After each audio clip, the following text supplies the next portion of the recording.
7 bonnes raisons de choisir Voyage Antillais. Voyage Antillais est une agence antillaise depuis plus de 50 ans. Voyage Antillais vous réserve un accueil chaleureux, une qualité de service, un accompagnement soigné, toujours avec le sourire. Voyage Antillais vous propose les meilleurs prix. Avec Voyage Antillais, vous bénéficiez de facilités de paiement. Votre deuxième bagage est offert. Voyage Antillais, c'est 2 agences en Île-de-France qui relient les Antilles à Paris. Voyage Antillais, nous là vous faisons voyager. Guadeloupe, actualité. Alors, échange culturel entre le Bénin et la Guadeloupe et le lycée Carnot, donc au centre culturel Sonis. C'était une rencontre inédite entre des élèves du lycée Carnot et des artistes béninois au programme ateliers, spectacles et conférences pour renforcer les liens culturels entre la Guadeloupe et le Bénin. On voit un reportage de Solène Fèvre. Aujourd'hui, nous accueillons les Pépites Art du Bénin qui vont faire un lionnage avec le groupe Indeswaska et le lycée Carnot.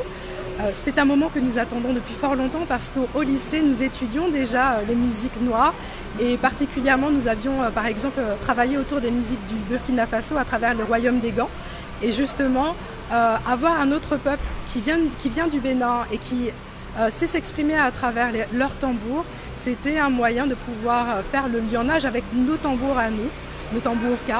Et justement, le lycée Carnot est un carrefour de tout ça, puisque, comme je vous ai dit, nous étudions les musiques africaines, mais parallèlement, nous travaillons aussi beaucoup, nous mettons beaucoup l'accent sur nos musiques de la Guadeloupe, nos musiques traditionnelles, nos musiques de la Caraïbe, nos musiques de la diaspora noire. Avec Moon Kimoun, on a eu l'immense plaisir de partir avec 80 personnes en juillet-août. Donc on a collaboré sur 3 jours avec les Pépitards, une déambulation, un concert. Et c'est là que je me suis vraiment dit qu'il faudrait qu'on fasse dans le sens inverse et faire en sorte que les Pépitards viennent en Guadeloupe pour pouvoir impacter le plus grand nombre de personnes, c'est-à-dire la jeunesse, les plus âgés, enfin tout le monde, toute la population. C'est pour ça qu'on va vraiment partout où il y a des événements culturels, partout où on peut être en connexion avec la population. Donc voilà, ça donne ça. Les connexions, nous les avons créées depuis quelques années dans le sens Guadeloupe-Bénin. Et maintenant, nous passons à un autre niveau, nous recréons la connexion dans l'autre sens, dans le sens Bénin-Guadeloupe. C'est important pour ces enfants de savoir qu'il y a une autre Afrique ailleurs, qui n'est qu'un pan de ce que nous sommes de l'autre côté. Et ça nous fait beaucoup plaisir d'être là, de partager, de redécouvrir, et de partager nos racines. Les Pépitards découvrent le cas, ce sont des percussionnistes, donc c'est pas trop difficile pour eux. Mais c'est vraiment bien qu'on ait aussi Indeswaska, on tient à les remercier. Ils sont là, ils sont en train d'animer l'atelier, donc ça permet aux Pépitards de découvrir de nouvelles sonorités, de découvrir de nouveaux instruments et surtout d'être directement plongés dans la culture guadeloupéenne. Et c'est avec plaisir également que je constate que la section musique découvre les tambours qui viennent du Bénin. Donc c'est vraiment, en fait, on n'a pas besoin de parler, on n'a pas besoin de trop de protocoles. Ça se fait tout naturellement et chaque groupe d'enfants est vraiment satisfait. On nous fait découvrir un objet qui est de la culture, de la tradition et en fait on nous permet de le voir, de le découvrir, on nous l'offre en fait. En plus on joue pour nous, donc c'est pas rien et c'est pas tous les jours qu'on a le droit d'avoir C'est vrai, c'est pas tout le monde qui a cette chance de pouvoir connaître des instruments venus d'Afrique comme ça, de pouvoir savoir, avoir de la connaissance, c'est juste incroyable quoi. C'est vraiment merci à eux et merci à voilà quoi, merci.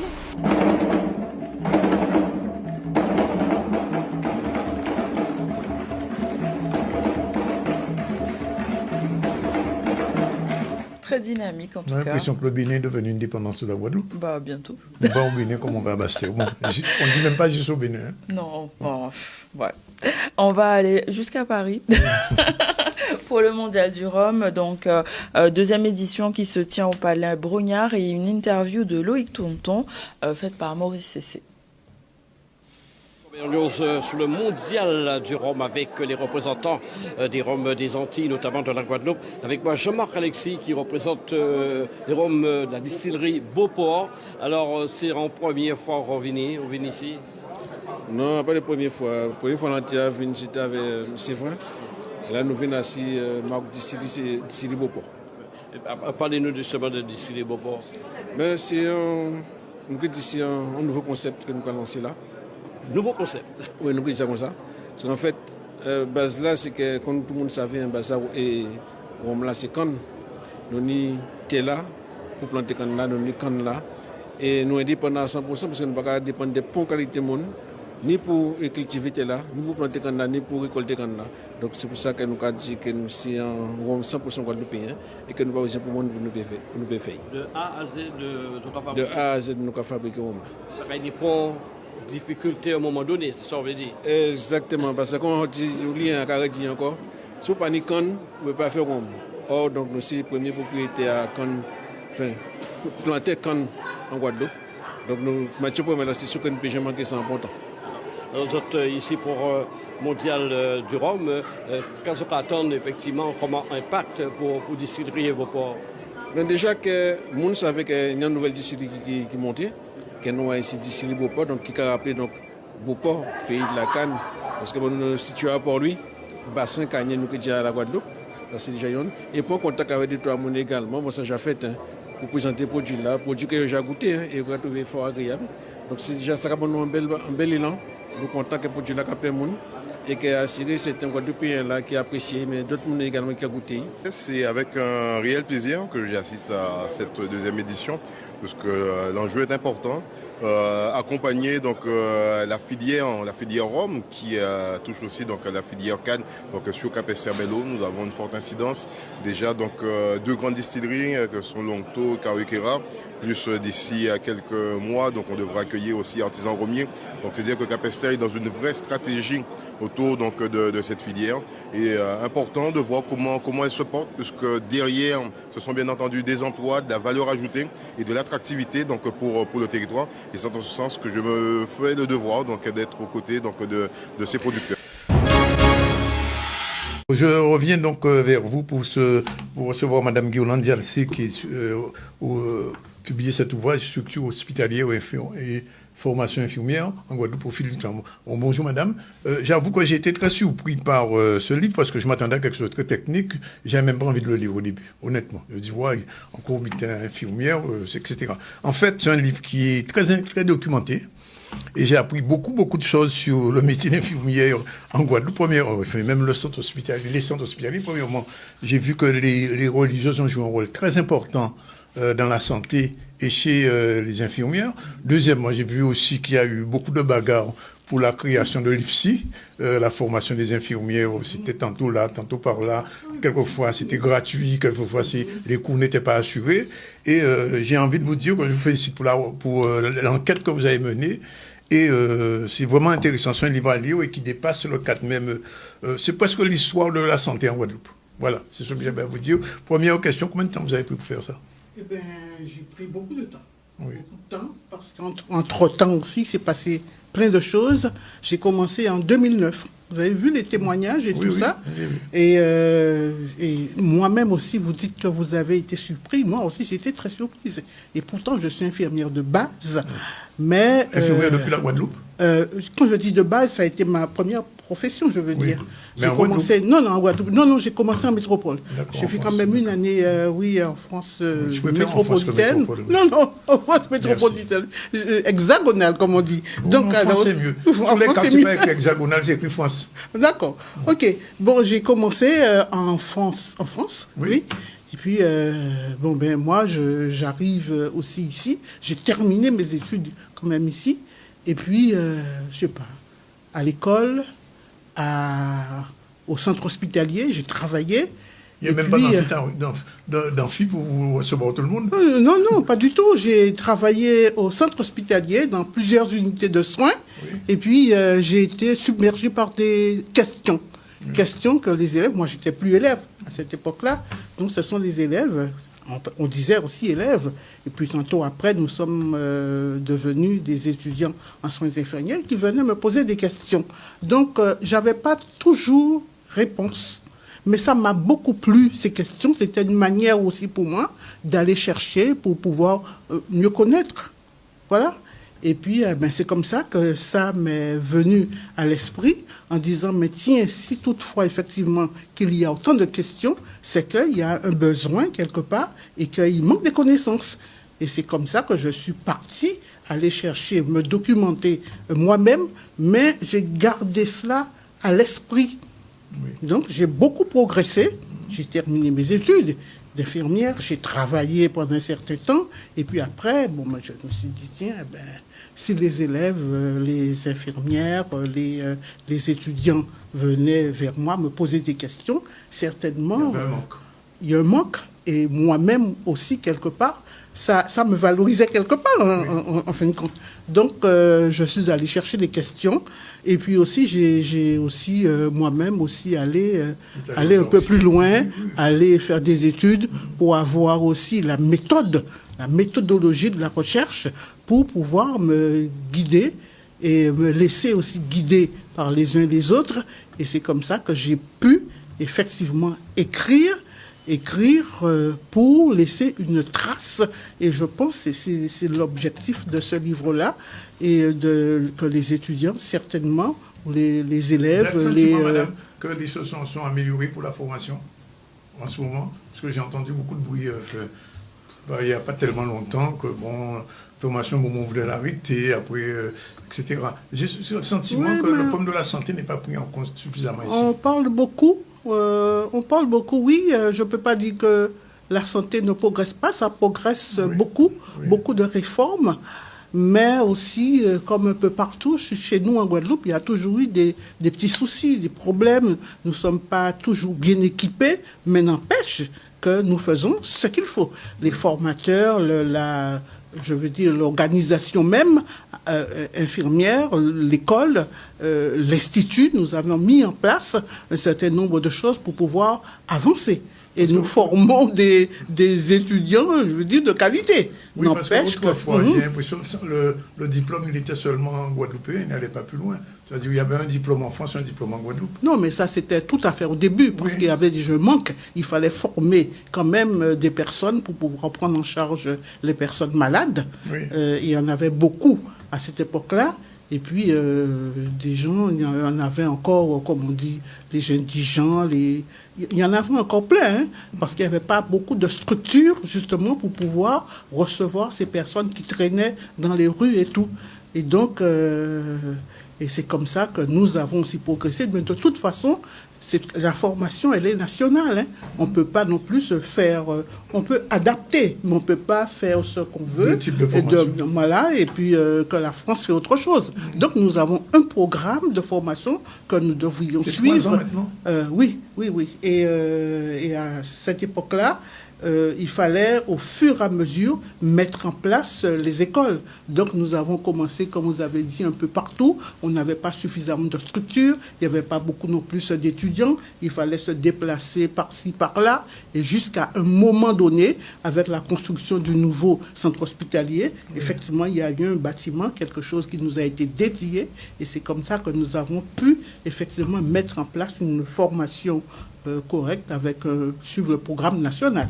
Alors, est-ce qu'aujourd'hui, en lisant votre livre et en vous écoutant, une jeune ou un jeune a envie d'entrer dans ce métier? Parce que j'ai remarqué quand même quelque chose, c'est que beaucoup d'infirmiers ou d'infirmières qui étaient dans des hôpitaux, je ne sais pas comment on les appelle, infirmières hospitalières, ont dérivé un moment vers le libéral. Maintenant, il y a un retour du libéral vers les hôpitaux. Comment vous expliquez ça? Ben oui, parce que, comment je veux dire ça? À cette époque-là, je ne sais pas si c'est vrai d'ailleurs, on parlait beaucoup d'un problème financier. On disait qu'en médecine libérale, les infirmiers libéraux gagnent beaucoup plus, gagnent mieux leur vie. J'ai connu une infirmière libérale qui faisait par mois plus de 80 000 euros. Mais voilà, il y a eu ça aussi. Même deux jeunes comme ça. Mais il y a eu ça aussi. Mais maintenant, actuellement, effectivement... Ça s'appelle le service d'impôt des taxes sur les infirmières, c'est un nom. Pardon? Il y a un service qui s'occupe de la retraite et des taxes des infirmières et qui ont peur de ce service-là. J'oublie le nom. Je vais vous trouver. Vous ne savez pas. Les libéraux connaissent. Mais les libéraux connaissent très bien. Très bien. Carpinco, voilà. Ah oui, le Carpinco, moi je connais. Oui, voilà. Et ça a dégoûté beaucoup de libéral du métier. Oui, voilà. Effectivement, jusqu'à présent, on en parle, hein, parce que c'est d'actualité.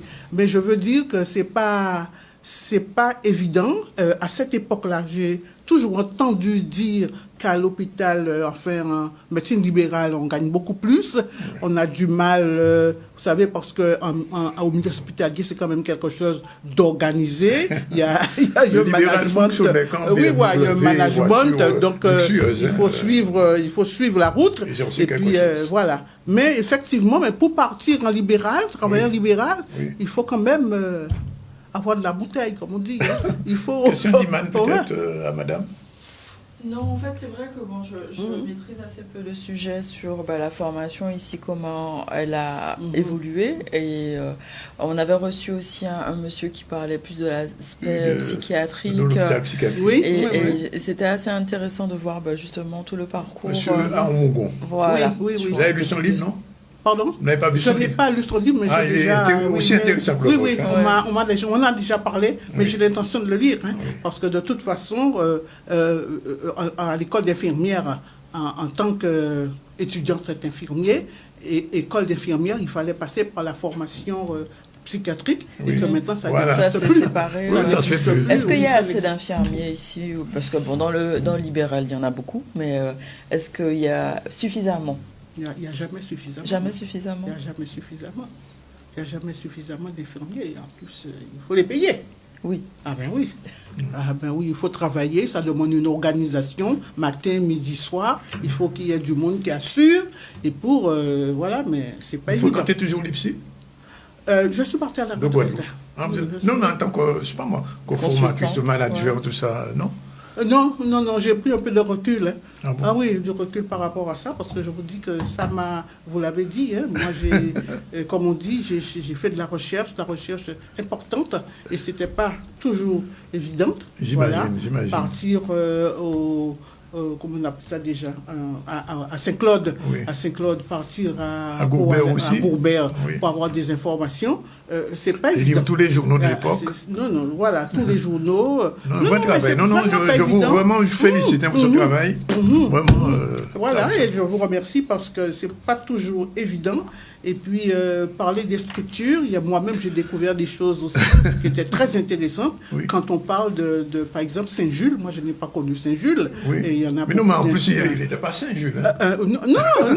Ni Saint-Hyacinthe non plus, il n'était pas Saint non plus. Voilà. Ça, je n'ai pas compris vraiment.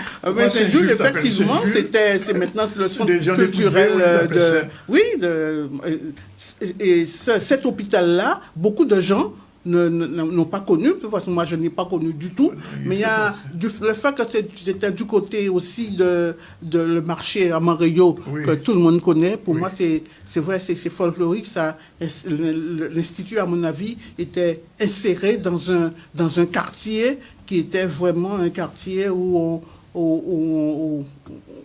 c'est le patrimoine, je veux dire. C'est le patrimoine de machin, populaire, où les marchandes qui venaient vendre leurs produits et tout ça, les marchandises sur les toits des voitures. Moi, je vous assure que j'ai découvert ça. Et vous avez produit votre livre vous-même? Oui. Moi-même. Parce que, oui. Il est en vente dans toutes les librairies désormais? Oui, dans toutes les librairies de la France métropolitaine, c'est ça. Pas de la Guadeloupe. Et la Guadeloupe, oui. Non, la Guadeloupe, oui.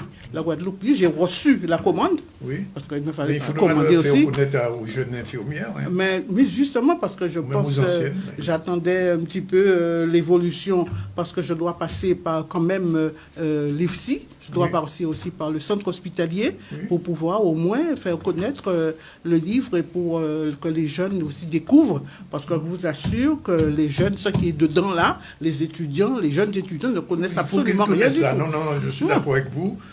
D'autant plus qu'il va y avoir un nouveau CHU en 2010, enfin depuis 2017, mais enfin il va reparler et on verra en quelle année il va aboutir. C'est en bonne voie.